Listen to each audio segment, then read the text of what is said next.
I'm here to show you a little bit about Presonus Studio One Ampire XT, and especially the new metal pack that they just released here at NAMM. So I'm going to give you a little example starting right now.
All right, so all the guitars that you just heard were all done in Ampire XT. So they're all done with that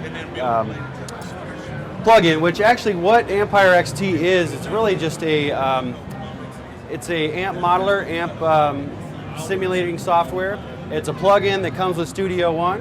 And this year they've added the metal pack that you can add on, so it has a lot of really cool things. Just to kind of give a quick run through. Basically, once you got a track going here, I've got my guitar track here. and I just go down here to select my plugins and so forth, open that little window, and I've selected to add Ampire XT. So now what that gives me, initially it'll pop up like this. Now I have all these different amps to choose from. I've got clean, British, American, boutique, all these different things, and the whole Ampire XT metal pack here, which is really good. It's got a nice metal clean, a high gain, which is kind of like your Marshall, your old PV5150s. Angel Powers are really great, like an 80s metal lead kind of sound. Metal Americans, really great, like Bogner, Mesa Boogie, that really highly saturated heavy tone. Metal German sounds exactly like Rammstein's tone, so they really got that scooped mid-tone.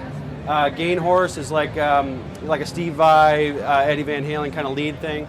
So you've got all these different amp heads to choose from, and you got an A and B channel for each, and then you've also got all these cabs. So you can go over here and pick and choose whatever cab you want to mix with the different heads. So a lot of times, you want to mix a PV head with a Marshall cab, that kind of thing. You can simulate that here. Another really cool thing that you can do is they have an impulse response maker in here, which you can basically take your interface and connect it to your head, mic your cabinet, and it sends a frequency sweep to the cab so that it basically measures the response of the impulse of the air moving and things like that, and you can actually emulate that cab. So you can take your own cab and put it in here as well. So really cool there. If that's not enough, you've got Stomp Boxes. So you basically have a whole foot pedal board here built in. You've got a really nice wah-wah, a tube driver, which is a lot like a tube screamer, your EQ, modulation, pan, tremolo, delay, reverb, and all of these really work like a pedal. A lot of times with rack effects and things like that, a lot of times when you're using plug-in effects and things, you have to do it like a rack processor, where you have to go in and change all the parameters, do a lot of really tweaking and things to really get the effect that you want. Guitar players like to push a button, turn a knob, and we're done. So this gives you that feature to do. Another really cool thing is it's MIDI foot switchable, so you can hook a MIDI foot controller to it, and you can use this whole rig like a live rig in the studio. So it's a really great way for home product studio, for on the road, tour bus, even a full-blown studio. You can take this in and do all your pre-production tracks and go in there and have some really great guitar tones to choose from. So it's a really great pack. It's the Ampire XT metal pack, new this year at NAMM, and I thank you guys for coming out. Again, my name's Scott Von Helt. Thanks for watching.